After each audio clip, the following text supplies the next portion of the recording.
tayyor tizini kutish bu kuchli dizaynerning hislatlari emasda. Grafik dizayn umuman notanish narsa. Shuning uchun sodda tushuntirib qo'yaman, men poligrafiyada ishlayman deyman. Shu sohada ishlab kelish mobaynida menda hech xayolimdan o'tmagan boshqa sohaga o'tish yoki boshqa yo'nalishga o'tib ketish, boshqa yo'nalish o'rganish. Post tayyor bo'ldimi deb so'ralganda, Alibek akaga tashladik. Tasdiq kutyapmiz deyishardi. "O, Alibek aka shunaqa kuchli inson bizga kerak-da" derdim, to'g'risi. Grafik dizayner ham bankka ishga kira oladi, ham o'quv markaziga ishga kira oladi, ham любой joyga kerak. Hammasini bir vaqtda olib keta oladi. Da. Bu ustida 1 yildan beri ishlayapmiz. Katta loyiha-da bu. Ustoz siz haqingizda gapirib o'tganlarda doim iqtidoringizni aytadilar. Tug'ma qobiliyati bor deb aytadilar. Buni tangan boshqa tarafi bor. Bu javobi bilmayman.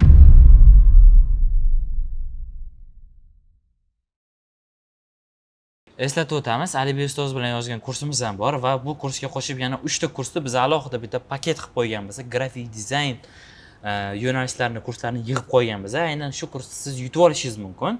Buning uchun aynan mana shu podkast ostiga olgan insightlaringizni yozib qoldiring va biz eng yaxshi 3 ta izoh egasini tanlab olamiz va ularga shu 3 ta kursni sovg'a qilamiz bepulga. Grafik dizayn o'zi nima? Soha siz uchunmi yoki yo'qmi? Qanaqa afzalliklari, qanaqa minuslari bor? Bugun shu haqida gaplashamiz. Karyera podkast loyihasining bugungi mehmoni Alibek Azimov bo'ladilar. Alibek aka, xush kelibsiz. Assalomu alaykum. Alibek aka 4 yildan ortiq tajribaga ega bo'lgan grafik dizayner hisoblanadilar va siz va biz bilgan ko'plab logolar muallifi ham hisoblanadilar. U logolar qaysiligini ham ko'rsatuv davomida bilib olamiz. Xush kelibsiz Alibek aka, yana bir bor. Rahmat, taklif uchun alohida rahmat. Alibek aka, men o'zi sizni qanaqa tanib qolganman? Birinchi Najot ta'limga ishga kelgan vaqtlarimiz dizaynerlarimiz bo'lardi, grafik dizaynerlarimiz. Nimadir post tayyor bo'ldimi deb so'ralganda, Alibek akaga tashladik. Tasdiq kutyapmiz deyishardi. "O, Alibek aka shunaqa kuchli inson bizga kerak-da" derdim, to'g'risi. Ya'ni sizning tasdiqingizdan keyin postga chiqardi ijtimoiy tarmoqlarga va o'sha vaqtda men sizni ko'rmaganman, lekin o'sha tasavvurimda paydo bo'lganda, что bu grafik dizaynda zo'r tajribaga ega bo'lgan mutaxassis deb. Xo'p, endi shu haqida gaplashsak, Alibek aka, grafik dizayn sohasiga qanaqa kirib qoldingiz? Mana shu yo'lda gapirib bersangiz va ularda qanaqa qiyinchiliklar bo'ldi? Tushunarli. Boshidan boshlaydigan bo'lsak, o'zi ismim Alibek, grafik dizaynerman. Shu 4 yildan ortiq ishlab kelaman mana shu sohada. Shu sohada ishlab kelish mobaynida menda hech xayolimdan o'tmagan boshqa sohaga o'tish yoki boshqa yo'nalishga o'tib ketish, boshqa yo'nalish o'rganish, unaqa narsa bo'lmagan. Lekin hozir bizda bozorda kuzatilishi mumkin, trendlar, sohalar o'zgarib ketyapti, yangi sohalar chiqyapti. Lekin ko'pincha bitta odam masalan mana shu sohaga kiradi, keyin esa boshqa yo'nalishlarga ko'ra boshqa yo'nalishga o'tib ketadi. Menda unaqa narsa bo'lmagan. Shuning uchun boshida o'zi kirib kelishimdan oldin men hech qayerda ishlamaganman. Menda vысшее образование ham yo'q. Shuning uchun boshida arxitekturniga topshirmoqchi bo'lganman, но bir necha ball yetmagan, undan keyin yiqilganman. Shundan keyin o'sha menda ikkita yo'l turgan. Ingliz tili kurslariga borib ingliz tilini o'rganish yoki qanaqadir sohaga ega bo'lish. Sohaga ega bo'lish men bilmagandim qanaqa sohaligini. Shunda menga dadam yangiliklardan mana shu Najot ta'limda daryo.uz da chiqqan yangiligidan aniq qilgan. Data eslashib berganlar. Просто forward qo'ygan. Men ko'rganman, o'qiganman. Men uchun какой-то wow effekt bo'lgan birinchisidan. Nimaga desa, chunki mana shu soha qaysidir ma'noda kreativlik, mana shu rang-baranglik, noodatiy fikrlash, mana shu narsa bor edi. His qilinadi-yu bittada, masalan. Dasturlashganga qanaqadir qorong'ulik, masalan, shunga o'xshagan. Unaqa narsa bo'lmagan, u dizaynda jiz etgan. Shundan keyin уже сразу Najot ta'limga borganman, yozilganman, уже как бы kurslarda уже o'qib ketganmiz. Mana shundan boshlab уже meni karyeram boshlandi desa ham bo'ladi. Demak, siz dadangiz reklamani ko'rib qo'yganlar, sizga tashlab berganlar, siz qiziqqansiz, Najot ta'limga keldingiz, o'qidingiz. Najot aynan grafik dizayn reklamasimidi yoki Najot ta'limga kelgandan keyin grafik dizayn tanlaganmisiz? Najot ta'limning reklamasi edi. Reklamani ko'rib, keyin men mana shu sohaga yozilganman. Bu 2019-20 yillar bo'lgan. Oho. Nega grafik dizayn? Endi nimaga grafik dizayn bo'lsa, bu bir necha faktorlar, men buni o'ylaganman, bir necha faktorlar yig'indisi desa ham bo'ladi. Masalan, menda boshidan endi hamma chizishni yaxshi ko'raman, shunga o'xshagan deydi. Menda ham ichimdan mana shu narsa bo'lgan. Chunki arxitekturniga tayyorlangan momentimda men художественный shkolaga borib yurardim, men chizishni o'rganib nima qilardim. Lekin undan oldin ham masalan maktabda juda ko'p chizardim, masalan. Asosiy shu chernovigim bo'lardi, chernovigda men ko'p chizardim. И chizayotgan narsalarim menda abstraktniy ko'rinishga ega bo'lardi, to есть formatga. Abstrakt ya'ni mavhumlikmi? Da, mavhumroq bo'lardi. И nima chizayotganim faqat o'zim tushunardim. И masalan birovga ko'rsatsangiz, u narsani formani tushunmaydi. И mana shu grafik dizayn shu soha bo'lib chiqdiki, mana shu mavhum fikrlashim qanaqadir uyg'unligi bordek tuyulgan. Ijodkorlik, mavhumlik. Ha, mana shu narsa. Bu narsani his qilganimdan keyin masalan уже сразу kurs chiqqandan keyin Najot ta'lim borib sразу yozilganman. U yoqda men 5 oylik intensivda o'qiganman. 5 oylik intensivda. Intensiv degan chuqurlashtirilganda? Ha, chuqurlashtirilgan va tez shu qisqa srok ichida natijaga olib chiqadigan ta'lim qanaqadir tizimi deylik. Shunda o'qiganman. Undan keyin уже bitirganimdan keyin Abutek degan kompaniya bo'lgan. U yoqda kichik jamoa ishlaydigan bo'lgan. Shu asosan marketing, SMM, shunga o'xshagan yo'nalishlarda. U yoqdan taklif kelgan. Endi u paytda taklif qanaqa kelgan? Timurbek o'zi shaxsan tizib berganlar, to есть u yerda potoklar bo'ladi-yu, Najot ta'limda guruhlar bo'lsa, har biriga tizib berardi. Mana shu post qilish Najot ta'limga kimniki yaxshi chiqsa, uni как imtihon sifatida berardi 5-oydan keyin. Kimniki yaxshi chiqsa, imkon bo'ladi Abutekka qabul qilish. To есть ishlash imkoniyati. Bizga shunaqa tizib tushgan, menki omadim kelib qolgan meni. Menki более-менее 50 ga 50 yaxshi chiqqan. Shuning uchun keyingisida уже mana shu Abutekka ishga kirganman. Shu yerda jamoa bilan tanishib ishlab ketganmiz. Ustoz, siz haqingizda gapirib o'tganlarda doim iqtidoringizni aytadilar. Tug'ma qobiliyati bor deb aytadilar. Ya'ni o'sha bu ham o'sha chizmachilik yoki bo'lmasam rassomchilik, ijodkorlikka qiziqqaningizdan bo'lsa kerak. Keyin Abduvosiq aka bilan gaplashganimda, Abduvosiq aka bizga dars berganlar, ustozimiz bo'ladilar va Alibek aka bilan ko'p birga ishlashgan va do'st hisoblanishadi. Sizda ana bunaqa inson sifatida tasvirlaydilar. Metafora, ya'ni nimadir xabarda vizualda o'xshatib beradigan. Misol uchun o'zingiz misol keltiring aka, ana metaforaga. Da. Ну, Abduvosiq bilan to'g'risi anchadan beri tanishmiz. Shunaqa deydi har doim, metafora bu qaysidir obrazni, g'oyani shunga o'xshashli bo'lgan, lekin boshqa formalarga ega bo'lgan g'oyalarga qiyoslash. Masalan, insonning xarakteri qattiq deydi. Lekin xarakteri qattiqni boltaga yoki mana shu qattiq bir toshga qiyoslab kimdir aytish mumkin. Yoki yuragi toshdan deydi. Toshdan degani, значит, yuragi toshdan iborat emas u. U просто shu yoqqa qiyoslayapti. Mana shu tosh ham qattiq, yurakda qalb ham qattiq degan narsadek. Xuddi shunaqa. Endi shu jihatimni kuchli desa kerak, endi men bilmadim to'g'risi. Alibek aka juda kamtar insonlar biz. Qardim, shunaqa qilganman Alibek aka deyman. Ma'lumot o'rnida siz biz bilgan ko'plab logolar muallifi deganda, aynan o'zim faoliyat yuritgan Osmondagi bolalar loyihasi bor edi. O'sha loyihani logosini Alibek aka tayyorlaganlar. Aka, sanasak juda ko'p bo'lsa kerak. Taxminan nechta bor logolar? Bu savol juda zo'r savol, такой standartni zo'r savol, lekin menda 100+ proyektlar yo'q. Men to'g'risini aytaman. 100+ kutmayapmiz lekin. Shunaqa. Misol uchun 5 ta desangiz ham wow da. Ya'ni 5 ta yurib turgan kompaniyani logosini tayyorlab bergansiz. Shunaqa. Endi bu yerda to'g'risini aytaman, men sanab ko'rmaganman, может быть 30 tagacha yetishi mumkin. Lekin iloji boricha hammasi hozirda ishlab kelayotgan. Masalan, logotip qilindi, lekin logotip ijtimoiy tarmoqlarda ham yo'q. Unaqa narsa emas. Qilinadi, ijtimoiy tarmoqda marketing yuritiladi и shu magazin ustiga magazin bo'ladigan bo'lsa, tepasiga chiqarilib va adashmasam yaqinda Kolba va maktab, keyin laboratoriya markazlarini ucharimni ham kompleksini 3 ta logo qilib berdingiz, ya'ni brendingini qilib bergandingiz. Shunaqa. Zo'r. Identifikasiyani deylik, identifikasiyani qilib bergandingiz. Juda ham yaxshi. Demak, mana shunaqa qilib kirib qoldingiz sohaga. Xo'p, juda tez o'tib ketdikmi yoki orada qanaqadir qiyinchiliklar bo'lib o'tgan, uni ham ulashsangiz, misol uchun sohaga kirib kelganlar uchun ham qanaqadir roadmap bo'lardi. Misol uchun kirib turib, "Yo, men uchun emas" degan vaqtlaringiz bo'ldimi? Yoki bo'lmasam qanaqadir qiyinchilik vaqtlar? oylik olmagan vaqtlaringiz? Ha. Qiyinchilik ham har xil ko'rinishda bo'ladi. Masalan, pulga taqalishi mumkin yoki qanaqadir deadlinelarga taqalishi mumkin. Masalan, o'z vaqtida qilib bera olmadingizmi ishni, уже sizda qiyinchilik, mana shu soha men uchunmi degan qanaqadir degradatsiya bo'lishi mumkin-da. Sohangizga nisbatan ikkilanib qaraysiz. Menga emasmi deb. Lekin qiyinchilik bu bir jarayon, любой sohada bo'lishi kerak. Bizda ham bo'lgan shu qiyinchiliklar. Meni o'zi shaxsiy o'zimning qiyinchiliklarim bor. Bu imенно konsentratsiyaga tegishli bo'lgan narsa. Endi bu ommaviy qiyinchilik. Konsentratsiya degani, ya'ni fikrni bir joyga jamlash.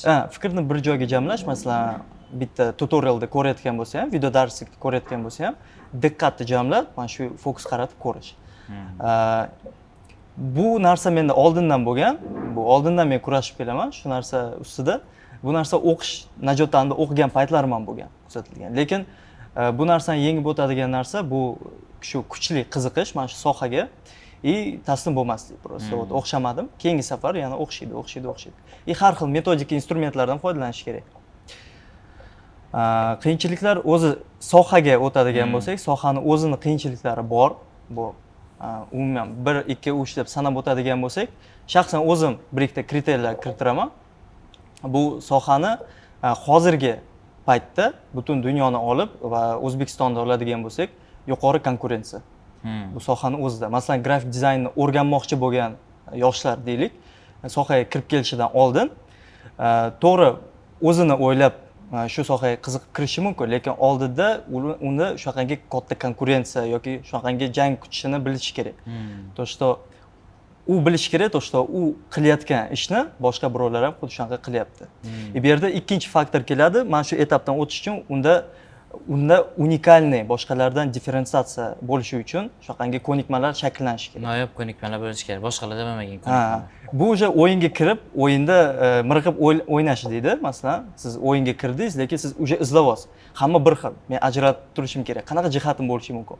Bo'ldi, men sport bilan shug'ullanaman va sport bilan shug'ullanishimda mana shu sohaga bog'liman deyish mumkin. Любой mijoz unga murojaat qilayotganda, masalan, shu jihatni tan berishi mumkin. Hech kim bilmaydi-da. Shuning uchun boshqalardan ajralib turishi. Bu birinchisi masalan. Ikkinchisi bu yuqori darajali depressiya bo'lib turadi. То что mijozlar bilan biz biznes bilan ishlaymiz. Biz suratlar chizib, suratlar sotmaymiz. Qaysidir ma'noda yoki выставkalarda ishtirok etmaymiz. Bizning suratlarimiz qanaqadir muzeylarda turmaydi.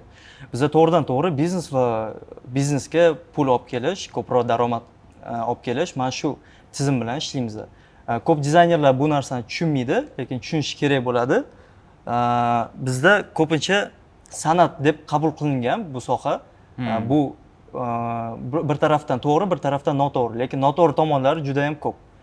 San'at sifatida o'zi uchun ishlashi mumkin, lekin biznes uchun agar oylikka pul topmoqchi bo'lsa, yuqori daromadga chiqmoqchi bo'lsa, u biznes bilan ishlashi kerak bo'ladi. Tak, bu depressiya. Chunki unga ko'p feedbacklar kelib o'tadi. Shu feedbacklarga to'g'ri javob berish, shu og'ir bo'lgan feedbacklarni miyasida ishlab turish, ularga kulib javob berish, bu ham bir o'ziga yarasha ko'nikma deylik. Buni shakllantirish kerak. Shunaqa. Zo'r. Men bir ikkita logolarni ko'rdim. Probox, Fikr Podcast, Karadeniz, Oxus University, Artplow, Hilal degan logolarni ham siz tayyorlagan ekansiz. Shunaqa. Keyin Futurum Academy, Emit, Biz, Pesto. Voy, aka, vasha ko'p ekan logolar. 30 ga yetib qoladi deydi. Yo'q, zo'r lekin. Xo'p, mayli. Tushunarli. Endi qarang, grafik dizaynni sohasini bilmaydigan insonga grafik dizaynni qanaqa tushuntirasiz? Sodda tilda, endi metafora bo'yicha ustasiz-ku. Bu mana shu joyi anonda shorts qilib Instagramda ketadi aka, Mavodoga. Harakat qilamiz, chiroyli gapirishga deydi. Oddiy insonga, bu sohani umuman tushunmaydigan insonga metafora sifatida tushuntirib ko'rish kerak. Masalan, bunaqa holatda o'zimda ham bo'lgan. Masalan, menda qanaqa bo'ladi? Imенно taksida ketayotganda, masalan, taksiz bilan gaplashib qolamiz. Ko'pincha chunki men introvertlikdan chiqqanman-da darajasida, ekstrovertlik. Assalomu alaykum, aka, qanaqasiz deyman masalan. Yaxshimisiz? Zo'rmisiz? Ishlar qalay ketyapti? Qattiq ketyapsiz? Shunaqa deb so'rab qolaman. Keyin otvetga mendan ham so'raydi. Siz nima bilan shug'ullanasiz deydi. Men shundan juda qiynalaman sohani tushuntirib berishga. Chunki sohani har taraflama tushuntirmang, chunki baribir biznesga borib taqaladi-da. Biz to'g'ridan to'g'ri bizneslar bilan ishlaymiz. Biz ham mana bunaqa dizayn qilamiz. Dizayn desangiz ham o'sha miya parchalanib ketadi-da. U insonda. Qanaqa liboslar dizayni nima deydi, ko'p shunaqa deydi. To есть bitta yo'nalish yo'q-da. Chunki dizayn katta narsa. Endi biz grafik dizayn deyapmiz. Grafik dizayn umuman notanish narsa. Shuning uchun sodda tushuntirib qo'yaman, men poligrafiyada ishlayman deyman. Shunaqa desam ancha tushunarli bo'ladi. Bizning sohamiz baribir poligrafiyaga borib, baribir uyg'unligi bor deb o'ylayman. Qancha ignor qilmaylik, baribir bu rost. Bizda uyg'unligi bor poligrafiyaga. Poligrafiya desak 3x4 rasm deyman. Undan keyingisi 3x4 rasm desam konkretni tushunadi, chunki ko'p odamlarda ishi tushgan mana shu 3x4 rasmga. Shundan keyin o'zi dizayn hosil bo'ladi. Endi chuqur как бы gaplashish kerak, tushuntirish kerak, sohani tushuntirib nima qilish uchun, u tushunishi uchun. Poligrafiya. Demak, bu to'g'risi, men to'g'riman, chestniyman. Poligрафияda ishlayman deyman. 100 ta odamga ham shunaqa deyman. Bo'ldi. Chunki tushunadi, любой odam tushunadi. Demak, qanaqadir vizual elementlar kuchli taassurot qoldirishni xohlamayman. Kamtarligim shu bo'lsa kerak.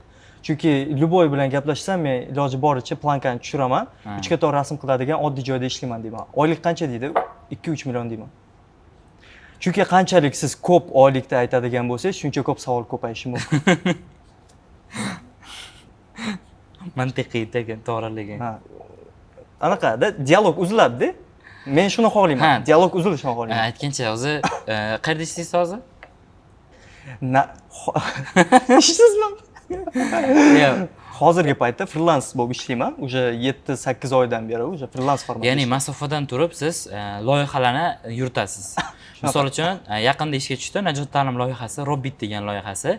Aynan mana shu Robbit loyihasini logolari ham aynan Alibek aka mualliflarida tayyorlanyapti, yaqinda e'lon qilinadi. Endilikda mana shunaqa loyihalar bilan ishlaysiz. Logolar qilib berasiz, misol uchun posterlar qilib berasiz ijtimoiy tarmoqlar uchun yoki yaqinda qilib bergan ishlaringizdan bo'lishing bizaga. Xo'sh, yaqinda bo'lgan ishlar bu Kolba ta'lim markazi va Kolbani shu sub-brend deydik, ostidagi yana biznes turlari. Bu Kolba laboratoriyasi va Kolba maktabi. Shu 3 ta yo'nalishga bitta как branding, identika, stil chiqarib berish kerak edi. Chunki undan oldin ularda juda sodda ko'rinish bo'lgan. Shu sodda ko'rinishda bir boshqacharoq akademический education shu anaqa ta'limni bildirib turadigan formaga aylantirish kerak edi. Unaqa yo'nalishlar bor. Shu bitta case, ikkinchisi shu Mac Plus, Robbit yaqinda bo'ladi. Undan keyin asosan saytlar ham ko'p bo'lgan. Shu saytlar yo'nalishida ham. Ya'ni saytlarni ham dizaynini tayyorlaysiz. Da, asosan saytlarning dizayni va uni полностью от и до deylik, kompleksni. Verskasini ham qilamiz. Zo'r lekin. Men o'zi saytlaringizdan ko'rib turadi. Saytlarni ko'rasiz-ku. Ikkita sayt solishtirsangiz, bittasini bilasiz, professional dizayner qilgan. Ya'ni har bir elementigacha ahamiyat bergan, bittasini shu saytchilar qilgan. U oddiyroq chiqadi. Sizda anavlaringizda imzolaringiz bilinib turadi. Haqiqatan identikaga mos chiqqan, UI jihatdan ham, UX jihatdan ham juda qulay chiqqan. Va ko'pchilik joyga o'zimiz tavsiya qilyapmiz. Alibek aka aytinglar deyman-da. Juda ham yaxshi. Xo'p, endi keling sohani anovlari haqida gaplashsak, kamchilik tomonlari haqida. Sohani eng og'ir, to есть grafik dizaynni eng og'ir minuslaridan biri deylik. O'zi minuslardan pluslari ko'p. Agar pozitivni biz fikrlaydigan bo'lsak, optimist bo'lsak, pluslari ko'p deylik. Lekin o'ziga yarasha minuslari ham bor. Bu shu avvalambor aytib o'tganim, yuqori konkurensiya bilish kerak. To что keyinchalik baribir boshqalardan ajralib turishi kerak. Raqobat yuqori bozorda. Raqobat yuqori. Lekin raqobat yuqori deysiz-ku, nega kursni bitirganlar juda tez ishlab ketadi? Misol uchun Najot ta'lim statistikasini ko'rsangiz, ya'ni grafik dizayner vakansiyasi doim ko'proq bo'ladi, qondirilganga nisbatan-da. Ya'ni 10 ta vakansiya bor, 5 tasi yopilgan bo'lib chiqadi, negadir. Zo'r. Balki boshlang'ichlarga talab ko'proqdir. Yo'q, o'zi talab bor. No, imенно dizaynerlar o'rtasida konkurensiya katta. Bu yerda masalan mijozlar har bitta dizaynerda mijozlar bazasi bo'ladigan bo'lsak, как spiska qilib oladigan bo'lsak, 10 ta mijoz bo'lishi mumkin. Bittasida 3 ta bo'lishi mumkin, bittasida bitta bo'lishi mumkin. Va eng zo'r dizaynerda 10 ta bo'ladi. Mana shu taraflama raqobat kuchli. Mijozlar talashuvi deylik. Hamma bir-birini mijozlarini ya'ni nima qiladi? mijoz tanlanadi. Ya'ni 10 ta mijoz, 10 ta odam sizga chiqsa, siz tanlaysiz, yaxshirog'ini, doimiy ishlaydiganlarog'ini. Zo'r. Shunaqa. Keyingisichi? Keyingisi bu uzoq muddatli jarayon deylik. Masalan, bizda imенно grafik dizaynerlar shu dizayn jarayoni birozgina uzoq muddatga cho'zilishi ham mumkin. Qaysi jarayoni misol uchun? Masalan, kitob o'qiganda odam zerikib ketishi mumkin, uyqusirab qolishi mumkin. Bizning sohamiz ham примерно shunaqa. Как dasturchilarga o'xshaydi. Hamma qiziqarli deydi grafik dizayn sohasi, lekin biz agar tizimli grafik dizayn haqida gaplashayotgan bo'lsak, masalan, konkurentный analiz, mana bu kazdevlar tuzib chiqish, masalan, как dizaynerlar ham shu narsani qilish kerak-da. Masalan, примерно tushunish kerak qanaqa nima. Ya'ni misol uchun Kolba maktabi bizga menga logo kerak deb chiqdi, biz boshqa maktablarni kuzatib chiqamiz. Qanaqa qilyapti, nima qilyapti? Chet ellik kuzatib chiqamiz. Shunaqa. Lekin ko'pincha tushunadi, bu dizayn sohasiga kirmaydi, biz shunaqa tayyor tizimni kutadi-da. Tayyor tizimni kutish bu kuchli dizaynerning hislatlari emas-da. U to'liq kompleksni olish kerak, u fikrlash kerak, chunki natijasi ham shunga yarasha chiqadi. Agar kimdir tizini bergan bo'lsa, shuni tizisiga oid natija chiqadi, o'zini tizisiga oid emas. Bu ikki xil narsa-da. Shunaqa. Shu jarayonga tayyor bo'lish, masalan, uzoq muddatli o'qish. Uchinchisi bu tendensiya, trendlar rivojlanishi. Bu tez rivojlanyapti. Yaqinda masalan bozorga Midjourney kirib keldi. Искусственный intellekt, sun'iy intellekt kirib keldi. Mana shu sun'iy intellektlar tezroq o'rganib va o'zini ishlarida ishlatish. Shunda u o'zi qo'ygan natijaga 10x barobar tezroq chiqadi. Ну, tasavvur qiling, siz Photoshopda ochdingiz, dizayn qilyapsiz, sizga materiallarni free pick tam internetda yig'yapsiz, tam 10 ta material kerak. Где-то koptovni kesib qo'ydingiz, где-то o'tni joylashtirdingiz, nima qildingiz, yig'dingiz-da mana shu narsani. Sizda 5 soat vaqtingiz ketdi deylik. Endi Midjourney chiqdi. Siz shunday zaпрос yozasiz, xuddi shu ideyangizni yozasiz, faqat to'g'ri, konkretni yozasiz. Sizga shu javobi chiqib keldi. Sizda variantlarda chiqib keldi. 10 xil variant. Yanada variant chiqadi. Siz shuni olasiz, tekst yozasiz, dizayn tayyor. Welcome. Siz ham shunaqa qilasizmi? Yo'q, men unaqa qilmayman. Nega aytyapsiz? Men yo'nalishimda yo'q-da, logotipda. Endi posterlarda ham endi men как SMD dizayn qilayotganlarda anaqa emas, masalan, уже bo'ldi, SMM dizayn qilish kerak emas degan emas. U yoqda qiymat berishi boshqa masalan. SMM dizayner qilsa, u boshqacha, u o'ylaydi, u tizimli fikrlaydi. Tizimli fikrlash sun'iy intellektga oid narsa emas. Shu tarafi bor. Sun'iy intellekt baribir hissiyotlarda hali ancha yaxshi tushunmaydi, chunki o'zbek segmentini yaxshi tushunmaydi. Shu tarafi bor. Keyingisichi? Keyingisi bu nima deylik? Kritika. Kritika, tanqid. Tanqidiy fikrlashmi, nima? Yo'q, o'ta kuchli tanqid chet tomonidan. Masalan, grafik dizayn o'zini faoliyati davomida kimlar bilan ishlaydi desak, marketologlar bilan, biznes egalari bilan, startaplar bilan, proyekt menejerlar bilan ishlaydi, loyiha menejerlari deylik.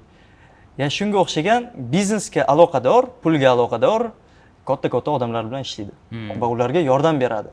То есть qaysidir sotuvni oshirib berishga yoki biznesiga ko'proq pul olib kelishga yordam beradi. Faqat vizual, chiroyli ko'rinish orqali, qanaqadir nima taassurot uyg'ontirish orqali. Shular ishlash mobaynida dizaynerga tizi keladi, u ishlashni boshlaydi, ishini tashlaydi, unga feedbacklar keladi. Bu narsa noto'g'ri, bu yoqda noto'g'ri tushunibsan, shunga o'xshagan narsa. Tasavvur qiling, bir hafta bitta loyihani ishladingiz-da, siz jo'natdingiz, umuman yoqmadi, xunuk chiqibdi. Sen sohang o'zi egasisan, sen ishni bilmaysanmi deydi, masalan. Siz qanaqa qabul qilasiz? Siz 10 kun o'zi dizaynermizdan nima? Da. Uni ham даже kichkina summaga ishlayotgan bo'lasiz. Sizga juda qattiq ta'sir qiladi. Menda bo'lgan shunaqa. Yo'q, men yig'lamaganman lekin. Yoki ba'zilari yig'laydi, ba'zilari yig'lamaydi, masalan. U oddiy jarayonligini qabul qilish kerak. To есть men maslahatim bu oddiy jarayon. Bu iloji boricha mana shuni oldini olishga harakat qilish kerak. Qanday qilib? Ya'ni sifatli ish ko'rsatish. misol uchun briefda normalniy bo'lishi kerak. Brief. Ha, bu baza. Chunki brief zo'r qilinsa, brief degan narsa o'rtoqlar. Misol uchun Alibek aka logo kerak. Aka menga bitta karyera podkast uchun aka logo qilib bering rostda. Bizda hozir karyera deb yozilgan turibdi. Bu ustida 1 yildan beri ishlayapmiz. Yo'q. Katta loyiha-da bu. Karyera podkast bu sizlarga oddiy kichkina loyiha emas-da. Bunga juda katta analiz qilish kerak. Shunaqa, logo kerak desam, aka bo'ldi, gap yo'q demaydilar. Menga bir 20 tami 30 tami savol tashlaydilar. U savollarni to'ldirib bo'lganimdan keyin o'qib chiqib tushunmaganlarni yana so'raydilar. Shundan keyin logo tayyorlab beradilar. Shunda meni yo'q deyish ehtimolim kamroq bo'ladi. Shunaqa, faqat bitta no tarafi bor. Karyera podkast uchun 100 ta savol tashlaymiz. Rostmi? Juda kuchli va sifatli ish chiqishi uchun. Rahmat aka. Bepul bo'ladimi? Albatta. O'sha kameraga va'da berib qo'ydim. Kamerada beradi. Demak, tanqidlarga tayyor turish kerak. Rostdan men uchun yangilik bo'ldi lekin aka, ya'ni grafik dizaynerlar aynan mana shu tomondan qiynalishi o'ylab ko'rmagan ekan to'g'risi. Ya'ni ularga misol uchun feedback berilishini bizda ham sohada ham bor, lekin rostdan silida ko'proq ishlanadi, ustida ko'proq izlanadi va rostdan bo'lmaydi desa tamomda. Video montajda ham bo'ladi, to'g'rimi? Montajda endi musiqaga moslashadi-yu, taklani zo'r chiqibdi, faqat musiqani almashtirish kerak desa uxladi-da. Videoni o'zgartirish kerak deganim, boyagi takllarga moslab chiqish kerak degan. Demak, tanqidga tayyor turishingiz kerak. Keyingisi. Keyingi minuslardan biri sohada bu noaniq daromad deylik. Biroz pastroq bo'lgan daromad. Bu minuslardan biri. Biz ochiqda oylik ko'p emas demoqchimiz. Boshlanishiga hamma kichkina oylikdan boshlanadi, lekin mana shu bir xil dizaynerlarda kichkina oylik uzoq muddatga cho'zilishi mumkin. Endi bu sohani aybi emas, bu dizaynerda o'zining aybi. Bu sohani aybi emas. Bu sohani aybi emas. Lekin sohada yuqori pullar tam qimmat nima yuradi, segment. Faqat dizayner mana shu cho'qqiga chiqishi uchun o'zida kerakli bo'lgan ko'nikmalar talab qilinadi. Mana shu ko'nikmalardan o'tib, keyin nima qilish mumkin, natijaga chiqish. Misol uchun bitta kompaniya bor, u kompaniyadan logo so'rasangiz, $14,000 deyshadi. Kamida $20,000 deyshadi. Endi logo emas, identiga so'raysiz. Bilasiz, kompaniyani. Bilaman.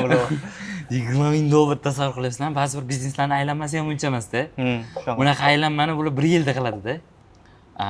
Demak, noaniq daromad. Yana bormi? Yo'q, asosiy punktlar shu. Demak, mana shu narsalarga tayyor bo'lsam, sohaga kirsam bo'ladi. Shunaqa. Shaxsiy o'zimning maslahatim, dizayn sohasiga kirmoqchi bo'lib, zo'r natijalarga erishmoqchi bo'lsangizlar, masalan, bizda ikkita yo'nalish bor. Ikkita ko'nikma deylik, bu hard bilan soft ko'nikmalar. Endi men hozir tushuncha berishim kerak, hard va ko'nikma. Ozgina qisqacha. Insonda hard va soft ko'nikmalar bo'ladi. Hard bu imенно aniq instrumentlarga must have bo'lgan instrumentlarni bilish. Misol uchun Photoshopda ishlata olish. Bu suv va havodek zarur deylik. Shu narsani bilish kerak. Bo'lmasa ishi yurishmaydi, u dizayner emas. Shu narsani bilish kerak. U faqat miyasida dizayn qila olmaydi, unga hard shunaqa narsalar kerak, instrumentlar. Bu soft ko'nikmalar bu uni keyingi bosqichga olib chiqadigan instrumentlar. Qisqacha shunaqa desak ham bo'ladi. Natijaga erishish uchun mana shu soft ko'nikmalarni kuchaytirish kerak, ustida ishlash kerak. Endi soft ko'nikmalar ham punktlardan iborat. Mana shu punktlarni agar to'liq hammasida zo'r bo'lsa, hammasida check bo'ladigan bo'lsa, pожалуйста, welcome. Kim yo'q deydi. Soha qilamiz. Soha qiladilar. Demak, birinchi qavatga chiqishim uchun menda hard ko'nikmalar bo'lishi kerak. Ikkinchi, uchinchi, to'rtinchi, beshinchi va n'inchi qavatlarga chiqish uchun menda soft kuchli bo'lishi kerak. O'zini sota olish masalan. Masalan shu, o'zini sota olish. Misol uchun sizga o'sha nechta bo'ladi deganini tashaveruvdingiz, ancha o'yli qilib, dizaynlar qilib, o'ylantirib qo'yadigan davoyu nima? Prezentatsiya. Palaka soft skilllarda qaysi xizmat nechta pul turadi? Oxirgi so'ng ko'rasizmi? Keyin kelib qoldi aka. Ana u desa ham bo'lar ekan. Grafik dizaynni tushuntirish uchun Photoshopchiman desa ham bo'lar ekan, to'g'rimi? Photoshopda ko'pchilik biladi-yu, bilishmaydi. Endi agar juda ham kamtarlikni ishga soladigan bo'lsa, Photoshopchi desa bo'ladi. Endi sohaga nisbatan hurmatsizlik ham bo'lishi mumkin. Shaxsan o'zim hech narsani his qilmayman. Masalan, men Photoshopchiman deyishim mumkin. Aha. Farqi yo'q. Просто ko'pchilik biladi Photoshopda. Ya'ni Photoshop bu A rasmni B rasm qilib beradigan qanaqadir instrument sifatida bilishadi. Savol kimga aytishingiz, masalan? Ha. Kimga shunaqa Taksistga. deyishingiz? Masalan, siz qaysidir inson bilan gaplashyapsiz, lekin siz bilasizki, bu suhbatni perspektivasi yo'q. Siz sezib turibsiz, hozir ikkinchi uchrashuvingiz, uchinchisi bo'lmaydi. Shunda siz qisqacha tushuntirib qo'yasiz, bo'ldi. Shu bilan dialog tugaydi. Agar siz qanaqadir maqtanmoqchi bo'lsangiz, qanaqadir yuqori natijalarga erishganingizni aytmoqchi bo'lsangiz, siz o'tiribda suhbat qurasiz. Agar u sizdan yordam so'raydigan bo'lsa, siz unga yordam berishingiz mumkin, tushuntirib berasiz. Agar unaqa zapros kelmagan bo'lsa, nima qilasiz siz sohangizni tushuntirib o'tirish? Yarim soat energiyangizni ketirib. Lutf Photoshopchiman, poligrafiyada ishlayman deb qo'yish. Juda strategik fikr ekansiz, aka. Yo'q, kamtar. Masalan, kimdir savol so'rasa, u odamga qarab javob berar ekansizda, ya'ni u odamni kechvatib ko'ramanmi yo'qmi? Ha, shu tarafim bor, shu tarafim bor. Men uchun bu to'g'ri narsa. Uning ham vaqtini olmayman, o'zimning ham. Agar misol uchun uni ham anavsini qiynab qo'ymaysiz, fikrlashi, miyasini qiynab qo'ymaysiz. unga nima kerak? Miyasini nagruzka qilish. Tем более o'z hayotda muammo ko'p. Hammada muammo bo'lsa. Xo'p, yaxshi. Endi sohani afzalliklarini gapirib berasizmi? Vo, Plyus tomonlari. Eng shirin momentlari, punktlar cho'ziladigan momentlari men hozir spiska olib kelishim kerak. Bo'ldi, oching aka, bunday qilib. Ne, dumalab ketsin. Plyus tarafi ko'p. Bu puldan boshlaymizmi? Farqi yo'q aka. Bu yerda nima edi? Siz erkin. Istalgan gapingizni gapirishingiz mumkin, baribir kesib o'ramiz desam. Yo, chiqaramiz. Plyus taraflardan biri bu erkin fikrlash. Ya'ni ko'p sohalarda, ko'pincha sohalarda shablon fikrlash yoki aniq deadline va shunga deadline demaylik, aniq bir tizim bor deylik. Bu bank ishchisida deylik. Bankka kirgansiz, u bu ish qilyapsiz, lekin u yoqda bitta tizim ishlaydi umumiy. Katta tizimning ichida kichkina tizimlar bor deylik. Mana shunaqa. Dizaynda unaqa tizim yo'q. То есть bu fikrlashga tegishli bo'lgan narsa. Eng plyus tarafi shuni tushunib olish kerak, to что biz erkin fikrlaymiz. Любой biznes zadacha, biznes vazifa keladigan bo'lsa, biz unga kreativ yechim berishimiz mumkin, rang-barang. Eng zo'r tarafi shu. Masalan, siz oddiy shu tizimli ishda ishlaysiz, siz hech qanaqasiga kreativ qila olmaysiz. Hech qanaqasiga. Sizda nimangiz yo'q. Imkoningiz yo'q. Shu tarafi zo'r. Demak, erkin fikrlaringizda nima edi? Ochiqlay olish, chiqara olish. Shunaqa. Endi biz sohalar har xil bo'ladi. Masalan, biz hozir o'tiribmiz.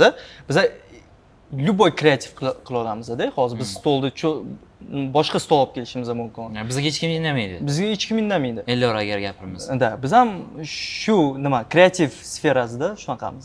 Shu plyus taraflari bor. Ikkinchisi bu agar mana shu ko'nikmalarni yaxshi uddalay olsa, shu etaplardan o'tsa, yaxshi daromadga chiqish imkoni. Bu ham yopiq narsa emas, bu ham sir emas. Shu imkonga ega bo'lishi mumkin. Buning uchun mana shu kerakli bo'lgan etaplardan o'tish kerak. Deylik, keyingi plyuslardan biri bu endi freelance formatda agar ishlaydigan bo'lsangizlar, freelance formatda plyuslari ham bor, o'ziga yarasha. Bu erkin grafik. Erkin grafikda siz xohlagan joyingizdan borib ishlaysiz, любой coworkingga borib ishlaysiz. Agar sizda internet, notebook bo'lsa bo'ldi. Asosan ishingiz shunda ham yopiladi. Sayohatga chiqib ketishingiz mumkin.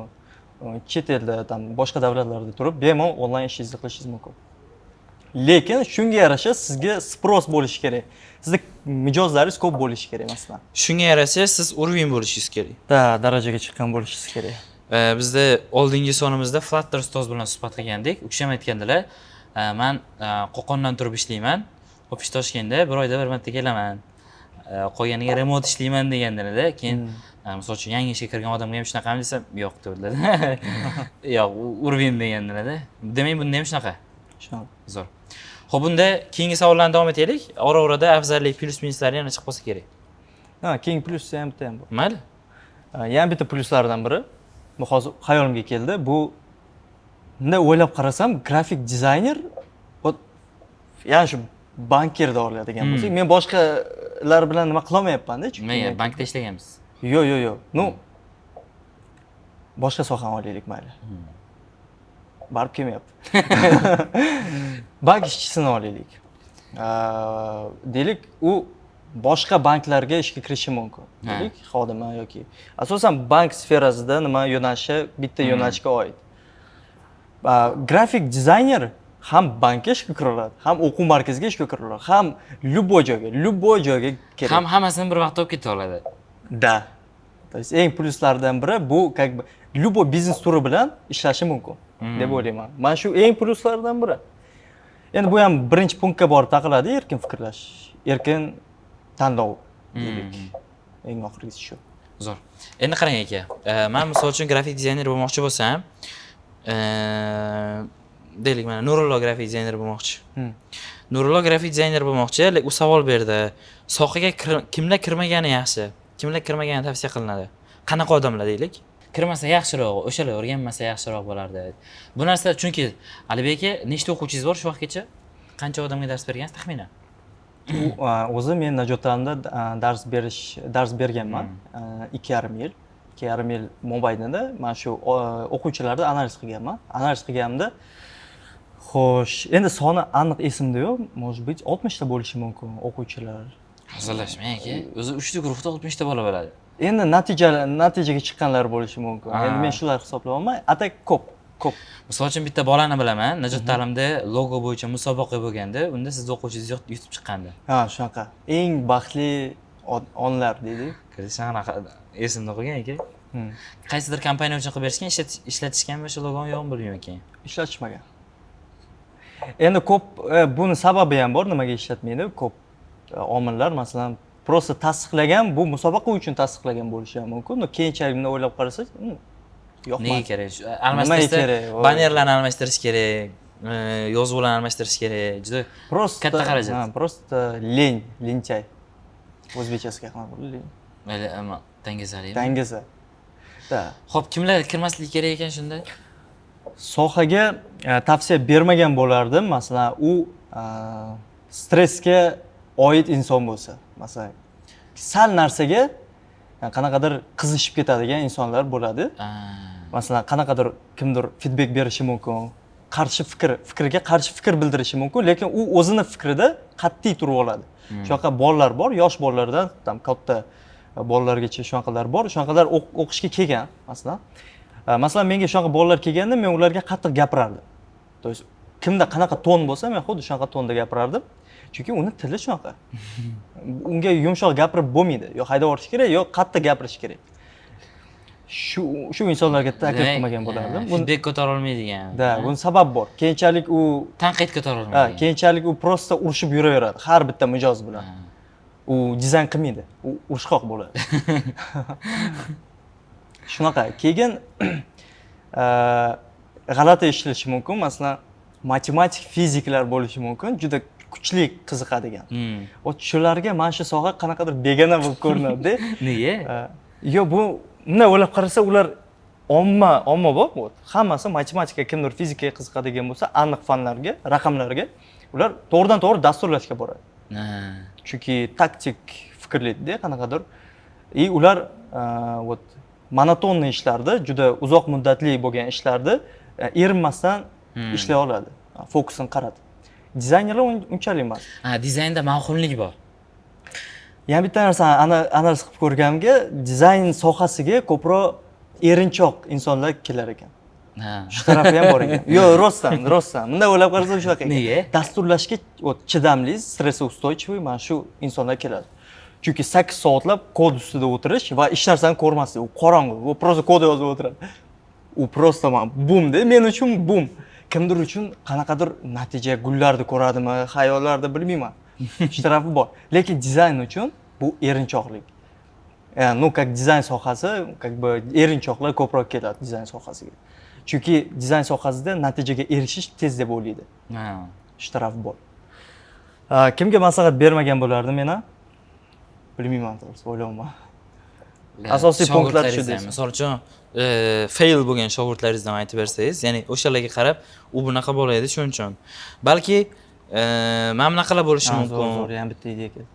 Ayting, mana brat, ayting. Xo'sh, yana bitta case bo'lgan, masalan, o'quvchilarimiz bo'lgan, yosh o'quvchilar keladi, dizaynni o'rganaman deb. Lekin 10 tadan 2 tasi talantlivoy, поняткасы yuqoriroq bo'lib keladi.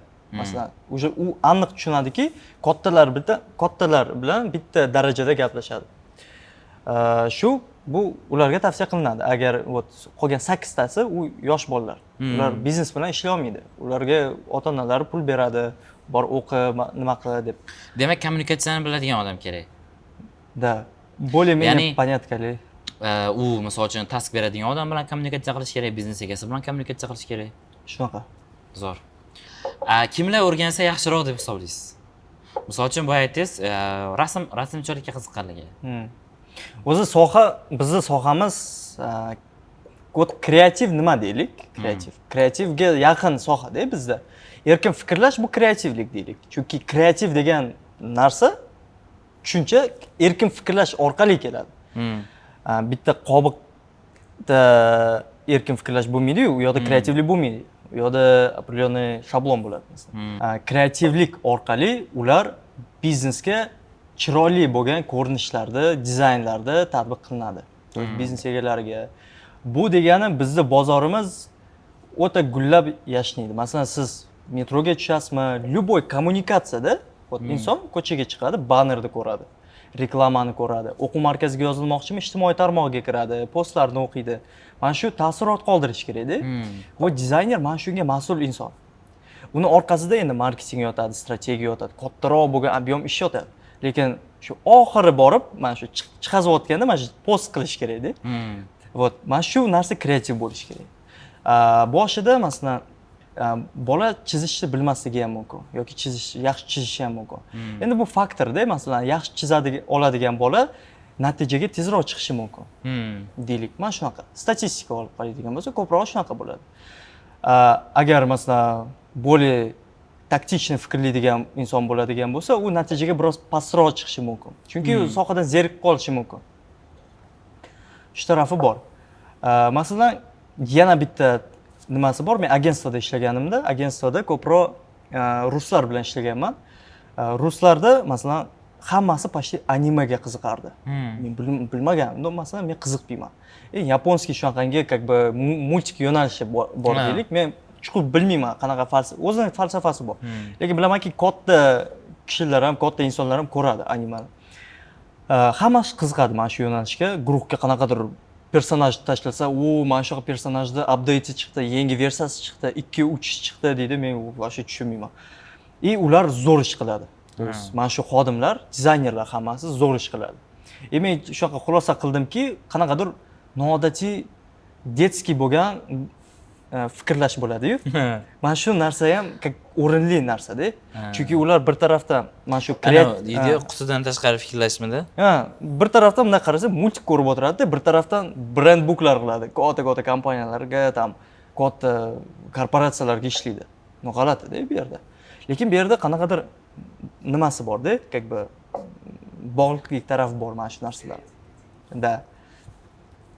Masalan, shu taraflari bor. Shu endi hammada har xil nimalari bor. Tavsiya bergan bo'lardim. Просто bitta proba qilib ko'rish kerak.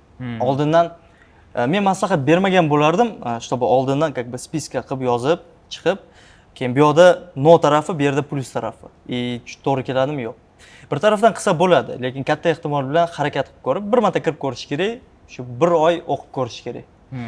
Keyin javobi chiqadi, 100% chiqadi. Bir oyda chiqadimi? Birinchi oy faqat Photoshop o'rganadi-yu. Ma'lumot o'rnida Alibek Azimov tomonidan yozilgan Photoshop kursi Edfix platformasiga joylangan. Birgalikda yozgan biz. Qancha dars bor edi aka? Nechta dars bor edi? Ichida 30-40 ta dars bor. Va zo'r tomoni, mana shu kursni ko'rib turibsiz. Kursdan olgan insightlaringizni kommentga yozing. Biz eng yaxshi 3 ta komment egasini saralab olib, ularga Alibek Azimovni kurslarini sovg'a qilamiz. Kontakt ma'lumoti sizga bog'lanishimiz uchun Telegram manzilingiz yoki telefon raqamingizni ham yozib qoldiring. Keling, mana shu yerda amaliyot qilamiz. Noodatiy savol, hech kimga bermagan bunaqa savollar. Hozir birorta biznes aytamiz. Siz uni taxminiy logosini o'ylashingiz kerak bo'ladi birpasda. Zo'r, давайте. Xo'p. Yigitlar kim ideya aytadi? Birorta biznes aytishimiz kerak. Endi boshlanayotgan. Mana shu o'tirgan joyimizni aytaylik unda. Shunaqa hozirgi o'tirgan restoranimiz asosan pishirilgan baliq sotishadi. Xorrot degan restoran. Xorrot aniqda yozib qo'yibdi. Shu restoran uchun taxminiy logo qanaqa bo'ladi siz tasavvuringizda? Birinchi o'rinda xorrot so'zini ma'nosini tushungan bo'lar edim. То есть ma'nosi nimani anglatadi? Chunki katta ehtimol bilan logotip qo'yayotganda nomdan kelib chiqib obraz tuziladi. Xorazmchada naqqosh duradgor deganni bildirar ekan va nima dedingiz aka? Ismim bor ekan shunaqa. Xo'sh, vaqt ketdi. Значит, bu yerda yo'nalishda xorrotning asoschisi xorazmlik bo'lib chiqyapti. Shunaqa. Asoschilari ham xorazmlikmi? Restoran asoschisini dodalari ismiga qo'yilgan ekan. Ko'pincha bir xil yo'nalishlar bor, oilaviy biznes deyiladi. Oilaviy biznesda men oilaviy biznesda bir ikkita bizneslar bilan ishlab ko'rganman. Imенно logotip identifikasini qilganmiz. Yaqinda qilganim bu SM Oil Service, bu imенно yuqori segmentdagi mashinalarga shu moyni almashtirish, sifatli moy nima qilish, mana shular bilan shug'ullanadi. SM degani samandar degani bo'lgan. Bu bitta case aytyapman. Men ularda briefingda so'raganman, masalan, SM nima? Bu samandar. Nimaga desam, chunki bizda shu bobomizni, shu otamizni, dodamizni ismlari bo'lgan. Mana shu qolishi kerak, muhrlanib qolishi kerak degan. Lekin bu yerda umuman biznes yo'nalishiga oid narsa emas-da. Bunaqa bizneslarga masalan iloji boricha traditsionniy yondashish kerak. Qadriyatli, masalan, qadriyat bo'ladigan bo'lsa, qadriyat ustiga quriladi. Vizual ko'rinish ham. Endi xorrotga qaytadigan bo'lsak, xorrot xorazmcha, lekin bu yerda duradgorlik yo'nalishi ham ketyapti. Bu yerda va baliq. То есть umuman bir-biriga oid yo'nalish emas. Man qilib bermayman. Yo'q, bu yerda endi eng muhim savollar bor. Mana shularni berib, umumiy bitta xulosa qilib, keyin bo'pti, siz savol bering, men javob beraman. Birinchi savol shu xorrot nimasi? Nimani anglatadi? Uni javob topdik. Xorrot qanaqa biznes o'zi? Shu restoranning biznesi. Baliq so'zi. Endi men ko'p savol berib o'tirmayman, sirат natijasini aytaman. Bu yo'nalishni, то есть bu biznesning yo'nalishi bizda restoranning. Deylik, xoreka deylik. Xoreka. Shunaqa. Marketingda tipo xoreka deyiladi. Da. Hotel, restoran, kafe yo'nalishi deylik. Xoreka yo'nalishida bizda umumiy shablonniy stilistika bor dizaynda. Shablonlardan iborat. Masalan, ta'lim yo'nalishida o'ziga yarasha aurasi bor dizaynda. Masalan, emblemli logotiplar chiziladi. Любой universitet, почти hamma universitetlarda logos bir xil. Qanaqadir qoliplar bor, qanaqadir ichida masalan storytelling ketadi, masalan qanaqa hikoyadir ketadi. Masalan, bizda futbolni komandalar bor deylik. Premier Liga, tam La Liga bor Ispaniyada. Mana shularda emblemalari почти hammasiniki bir xil. Formasi. Dumaloq nima? Ichida qanaqadir paxtakor bor. Ichida qanaqadir hikoya ketayotgan bo'ladi. Mana shu hikoya storytellingda. Bu umumiy bitta futbolda yo'nalishi. Chunki buni orqasida shahar yotadi. Masalan, Paxtakorda yoki endi men O'zbekiston futbolida anaqa yaxshi bilmayman. Masalan, agar Angliyani oladigan bo'lsak, deylik, Premier Ligada tam Liverpool shahri bor. Liverpoolda tam emblemasi bor. Emblemasida Liverpool shahrini umumiy koloritini yetkazib bermoqchi bo'ladi dizayner. Endi biz nimadan kelib chiqamiz? Biz lokatsiyadan kelib chiqamiz. Dizayn qilayotganda lokatsiyadan ma'lumotlarni olib, dizayn bizda konsepsiya chiqyapti. Bizda endi xoreka yo'nalishida bizda konseptualniy yechimlar bor, tayyor deylik. Konseptual nima degani aka? Tayyor shablonlar deylik, yo'nalishlar. Mana shu yo'nalishlardan biza eng kerakligini olamiz, shuni ishlatamiz. To есть bizda ishlaringiz oson ekan-da. Ishlar oson, ha? Oson, prosta qilish kerak. Sizlarda tayyor qanaqadir konsepsiyalar bor. Olasizlar, o'zlaringiz nimadir qo'shasizlar. Yorasizlar shunaqami? Yo, mana shunaqa tushundimmi? Yo'q, gapda shunaqa. Lekin unaqa oson emas aslida. Yo'q, oson. Aslida oson. Men umuman qiyinlashtirmayman. Iloji boricha oson. Xo'p, tasavvurimizdagi Horrodni logosi qanaqa bo'ladi shunda? Tasavvurdagi Horrodni segment qanaqa? Segment premium. Bo'ldi. Значит, bizda iloji boricha yo'nalishi minimalizm yo'nalishida bo'ladi. Aha. Iloji boricha ko'p detallardan emas, oltin ranglar ko'proq ishlatiladi. Aha. Boylik hissini как бы singdirish uchun shunga o'xshagan faktorlar ishlatiladi ko'proq. Bu ranglarda, formalarda, har xil jihatlarda ishtirok etishi mumkin. Premium segmentga qanaqa o'tkir shaklda yumshoq, qanaqa o'tmas shakl? O'tkir shakllar ko'proq ishlatiladi, iloji boricha. O'tkirlik bu aniqlik degani, aniqlik bu sifat degani. Sifat bu boylik degani. Bay Alibek Azimov deb iqtibos qilib qo'yamiz aka. Shunaqa. Yaxshi fikr lekin. Shunaqa bir-biriga Demak, taxminiy shunaqa konsepsiyasi shunaqa bo'ladi logomizda. Da. Umuman oladigan bo'lsak oson. Yaxshi fikr lekin aka, qarang. Misol uchun shunga ko'p vaqt ketmasa-da, uyga borib tayyorlab tashlasangiz, kurs studiyasiga qo'yib yuborsak. Bo'ldi. Hozirgisini keyin hali qancha vaqtda tayyorlaganingizni ham aytasiz-da, Alibek aka, shuncha vaqtda tayyorlagan. Briefingga qancha vaqt ketdi? Briefing ko'rishdingiz, briefing qanaqa bo'lgan? Bu yerda ikkita variant bor. Ekspertda, deylik, dizaynerda bu sarafanka orqali, bu yerda o'zi borib mijozni qidirish yoki mijozlar unga o'zi kelish. O'ta ikkita variant bor bo'ldi. Ikkalasini ham iloji boricha ishga solish kerak. Agar mijozlarni ko'paytirmoqchi bo'lsa, birinchi bu zo'r ekspertni, zo'r blog yuritib, zo'r ommaga chiqsa, masalan, ishlarini ko'rsatib va ularga qanaqadir ommaga birinchi o'rinda ommaga qiymat bersa. Va shu orqali, sarafanka orqali o'sha odamlar kelishni boshlaydi, ko'rib, o'zlari keladi mijozlar. Misol uchun menga Alibek akani ishlari yoqadi va kimdir mendan sayt dizaynini qilishni so'rasa, misol uchun yaqinda Betterbest qilib berdingiz, Shunaqa. Jahongir ustoz aytdilarki, shunaqa Betterbestga shunaqa qilish kerak dedilar. Siz Alibek akaga ayting dedim-da. Ya'ni o'zingiz bilarsiz. Keyin sразу MacPlus'ni anonsini ko'rsatdim, saytini ko'rsatdim, mana shu dizayn mana shu zo'r chiqqan. Keyin hozir Betterbest ham saytini ko'rsangiz bo'ladi, vashta zo'r chiqqan, juda ham menga yoqdi. Ya'ni noodatiy, ya'ni har bir biznesga o'ziga xos yondashiladi. Ya'ni buni shabloni bunga ko'chirilmaydi. Shunaqa. Brendingdan kelib chiqib qilinadi. Masalan, Betterbestda bu qirrali formalar, juda og'ir bo'lgan xarakter, xuddi shunga o'xshagan minimum elementlar. Animatsiya qilib chiqaramiz, saytini ham, Betterbest anonsini ham. Logosini ham siz qilmaganmisizmi bo'ldi? Logosini biz jamoamiz qilgan, logosiga ancha bo'lgan. Shu biz agentlik 4 yilcha bo'lib qoldi logosi. Ana shunaqa. Qurilish kompaniyasi. Zo'r. Klientlarda masalan ikkita yo'li bor deylik. Birinchisi bu o'zlari kelishi, ikkinchisi bu o'zi harakat qilishi mana shularga. Birinchi o'rinda bu tanish orqali o'zlari kelishi mumkin. Ikkinchisi bu o'zi har bir klientni qidirib, ularga har biriga individualniy sovuq, холодный рассылка jo'natishi. O'zbekchasi qanaqa bo'ladi? Sovuq рассылка deydi. Xullas, sovuq birinchi message nima bo'ladi o'zbekchasiga? Xabar. Birinchi xabar. Sovuq xabar lekin boshqa ma'noni bildiradi.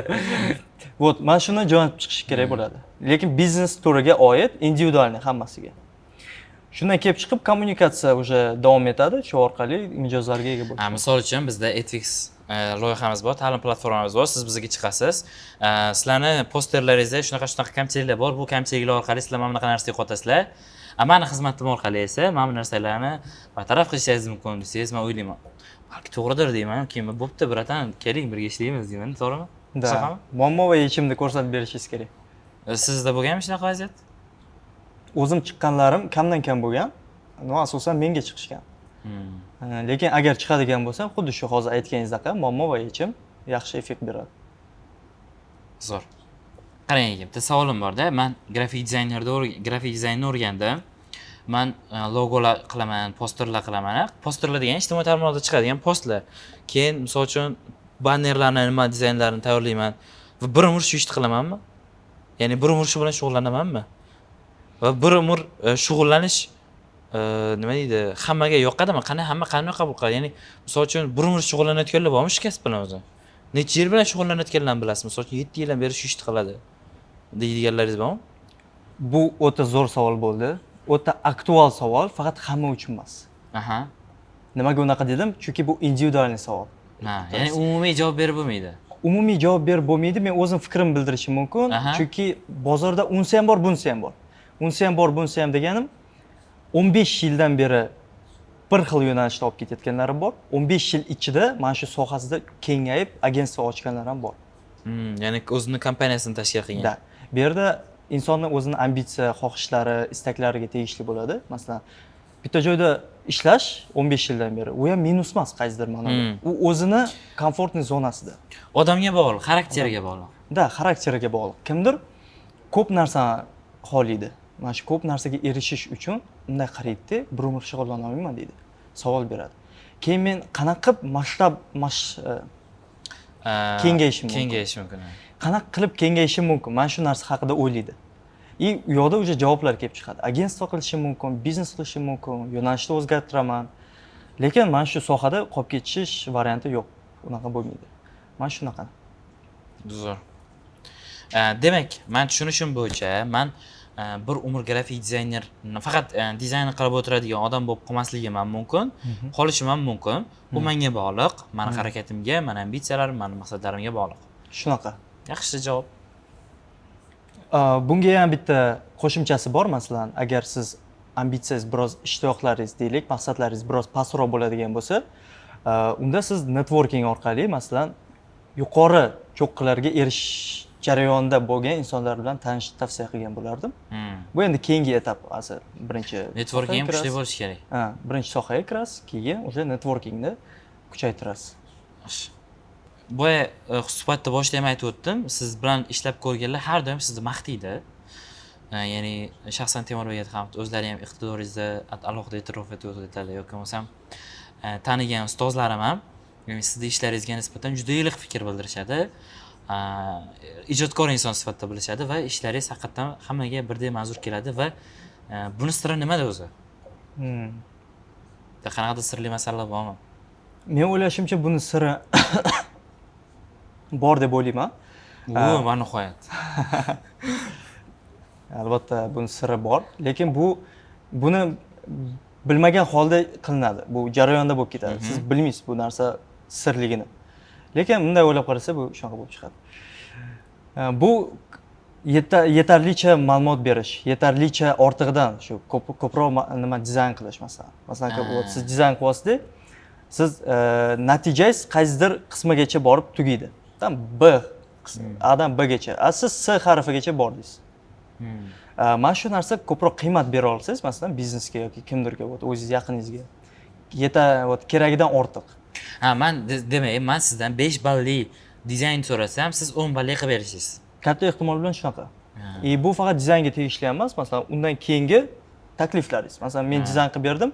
Endi men uni sifatiga bir oy ichida kontrol qilib turaman va bu tekin. Wow. Shunaqa orqali siz kuchli taassurot qoldirishingiz mumkin. Sizga boshqalarga taklif berayotganda ham shunaqa ishlaydi. Boshqalardan ajralib turadigan xislati shu deydi. Shu o'rinda yana bitta ideya tug'ildi.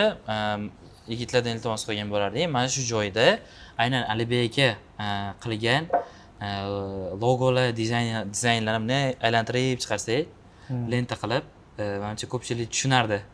Ya'ni ko'rardi, ya'ni aynan grafik dizayn nimaligini. Yana bitta dilemma bor.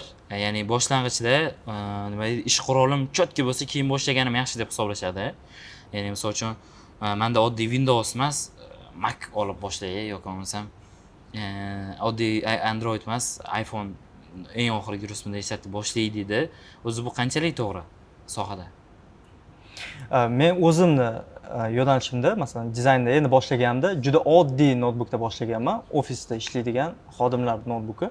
U yoqqa даже uni notebook ishlab chiqarayotganda uni pozitsiyasida Photoshop ham bo'lmagan o'zi aslida. Tipo, instruksiyasida yoziladi-yu, Photoshop mumkin emas degan yozuv ham bo'lishi mumkin endi. Shunaqa notebookda boshlaganman. Men как бы Photoshopda olganman-da, o'rnatganman. Illustrator olib o'rnatganman va ishlatganman. Shuning uchun bu savol anaqa farqi yo'q. Любой notebookda olib boshlasa bo'ladi. Faqat boshlasa. Keyin esa baribir majbur bo'ladi soha. Agar u darajaga chiqsa, ba'zan o'rgangan bo'lsa, Mac'da olishi mumkin, masalan, Mac'ga o'tishi mumkin yoki bir kuchli igrovoy notebooklarga o'tishi mumkin yoki o'zining kompyuterini yig'ishi mumkin. Shunaqa. Yaxshi. Demak, o'rtoqlar, bizda kutish emas, qanaqadir zo'r qilib olib keyin emas, balki boshlash muhimroq ekan. Aka qarang-da. Sun'iy intellekt haqida gaplashdik, mana aytyapsiz. Reallik ko'pchilik siyqasi chiqib ketgan savol bilaman. Keling, sizning fikringizni eshitaylik. Yo'q, men kuchli fikr bildiraman. Men siyqasi chiqib ketgan javob bermayman. Siz kamtar insonsiz. Rivojlanayotgan sohani kelajagini qanaqa ko'rasiz? Sohani kelajagi bu soha iloji boricha yengillashadi. Osonlashadi degani bu yengillashadi degani? Bu osonlashadi. Qaysidir bo'limlari, qaysidir qismlari chiqib ketishi mumkin o'yindan. Mana shu bo'limlarga, qismlariga mehr bergan dizayner o'yindan chiqib ketishi mumkin. Masalan, masalan, bitta yo'nalishda oladigan bo'lsak, bu qadoq dizayni bo'lishi mumkin. Endi 3 yildan keyin qadoq dizayniga fokus qaratilgan sun'iy intellekt chiqdi. U любой turdagi biznes zadachalarga avtomatlashgan, uni savollariga avtomatlashgan, unga tayyor yechim qiladigan sun'iy intellekt. Mana shunaqa narsa chiqsa, masalan, nima qiladi?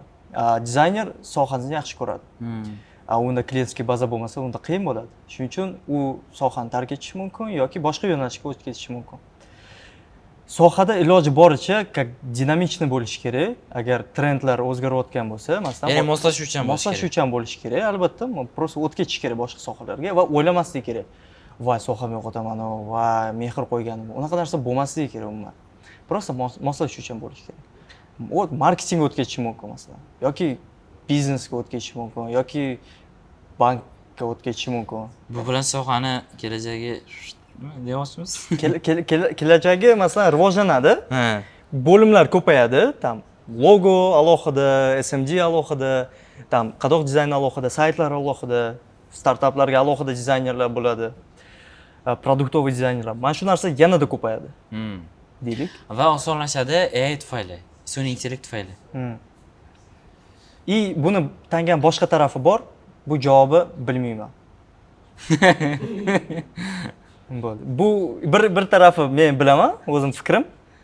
Ikkinchi tarafi hech kim bilmaydi. Hech kim bilmaydi. Meni ham fikrim nima? Meni ham fikrim, misol uchun siz O'zbekistonda tug'ilgansiz, O'zbekistonning qadriyatlarini bilasiz. O'zbeklar misol uchun qaysi gaplari aynan to'g'ridan-to'g'ri o'sha ma'noni bildirmaydi, ayrim gaplar, to'g'rimi? Misol uchun charchamang degan gaplar bor. Charchamang bu prosta ko'rish uchun aytiladigan so'z. Aslida bu charchamang emas, bu charchamang. Prosta shunaqa reklamaning kompaniya bor edi. Qaysidir agentство qilgan O'zbekistonda. Charchamang deganmi? Charchamang degan. Ishonch shunaqa kompaniya, reklama kompaniya qilishgan. U narsani AI bilmaydi. U narsani O'zbekistonda tug'ilib yashab, misol uchun ijod qilayotgan siz bilasiz. Aynan mana shu tomonlama ham mahalliy bozorga moslashish plus afzallik tomoni, ya'ni AI ni ishlataman va bundan tashqari o'zimni anavlarim ham ba'zan ham bor demoqchiman. Meni fikrim shunaqa. Ya'ni aytyapman, bitta logoni brendingmi yo identikamidi? Aytyapman $14,000, $15,000, $20,000. Va e'tibor beryapman oxirgi vaqtlarda dizaynlar ancha sifatli bo'lgan. Bannerlarga e'tibor beraman, ijtimoiy tarmoq posterlar bor. Vashi bu xuddi videolarga o'xshaydi. Ijtimoiy tarmoqlardagi videolar, birinchi videolarimiz xira boyagi Androidda olingan videolar bo'lardi-ku. O'zi prям kamerada olingan, chiroqlar, subtitrlar. Ya'ni men shu tomonlama, kontent tomonlama bozorda ancha o'sish bo'layotgan deb o'ylayman. Misol uchun logolarni ham ko'rasiz, SMD posterlarni ko'rasiz, bannerlarni ko'rasiz. Wow deysiz. Buning sababi nima deb o'ylaysiz? Konkurensiya va nimadan boshlanadi? Konkurensiya va nima? O'quv markazlari. Ya'ni kadr ko'p demoqchisiz.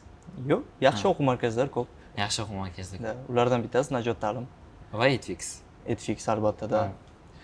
Mana shu umumiy baza berib, keyinchalik hayotga nima qiladi deyman, sifatli kadrlarni chiqazadi. Konkurensiya undan keyin. Zo'r. Anaqa bo'lib qoladi keyin, men logoni men shogirdim qilgan, buni shogirdi qilgan bo'ladi bu yo'q. Va nihoyat hammani qiziqtirgan savol keldik. Oyiga qancha topasiz aka? Oyiga so'mdan, dollardan? Dollarda. To'g'risini aytadigan bo'lsam, menda finansoviy gрамотностьda birozgina nima pastroqman, sustroqman, shuning uchun Xo'sh. yaxshi kuzatmayman Xo'sh. shotlarni. Deylik 1003 atrofida. 1000-3000 atrofida topasiz. 1003 atrofida примерно. Ya'ni bu aynan misol uchun turli proyektlar bilan ishlaganingiz uchun. Endi formatda aytadigan bo'lsak, bu freelance formatda shunaqa. Bu Bitta loyiha bilan doimiy ishlamaganingiz uchun, ya'ni proyekt bo'yicha ishlaganingiz uchun. shunaqa. Lekin O'zbekiston sharoitida bunaqa o'ylagan olish bilmadim. Bu yomon emas. Zo'r. Bu darajaga qanchaga chiqqansiz, qancha vaqtda chiqqansiz? 4 yildan ko'proq vaqtda. Shunaqa. 4 yildan ko'proq vaqt. Grafik dizaynerni o'rganuvchilar soni ko'payib qolgan bizga, ko'payib qolsa kerak shundan. Lekin aytib o'tish kerak, baribir bu qiyinchiligi bo'ladi. Misol uchun, srazu men shuncha ish qildim, 4000 topmayapman, srazu men uchun emas. Emasda. Endi bu yerda stabilность ketadi. Men aytmoqchiman, bu yerda har oy bunaqa bo'ladi degan emas. Bir xil oylardan 1000 dan past topishingiz mumkin. Yoki 500 dan past topishingiz ham mumkin. Bu hammasi sizda aktivniy shu hayot tarzingizda, masalan, sohangizga qanchalik qiziqishingizga, mijozlar bilan ishlashingizda mana shuni nimasi bo'ladi. Keyin masalan, maslahatim O'zbekiston sharoitida mana shunaqa yaxshi natija deyilyapti. Любой odam chiqishi mumkin. Faqat buni o'ziga yarasha mashaqqati bor. Miyasidagi ustanovkalarni buzish kerak. Miyasida o'sha allaqachon bo'lib turgan, masalan, pulga nisbatan. Mana shunaqa bo'lish kerak. Masalan, mana shunaqa oylik bo'lish kerak deydigan narsalarni buzib tashlash kerak. Undan ham yuqori bo'lishi mumkin. Mana shu ustanovka. Любой narsa bo'lishi mumkin. Zo'r javob bo'ldi. Shu. Birinchi bu yoqda o'zgaradi, keyin o'sha harakatda. Keyin natija. Keyin bu yerda. Alibek aka, juda ham zo'r suhbat bo'ldi. Suhbatga tashrif buyurganingiz uchun kattakon rahmat. Umumiy hamma uchun manfaatli fikr bo'ldi degan umiddaman. Yigitlar, sizlarga ham rahmat. Hammaga rahmat, taklif uchun alohida rahmat. Keyingi loyihalarda ko'rishamiz degan umiddaman. Shunaqa.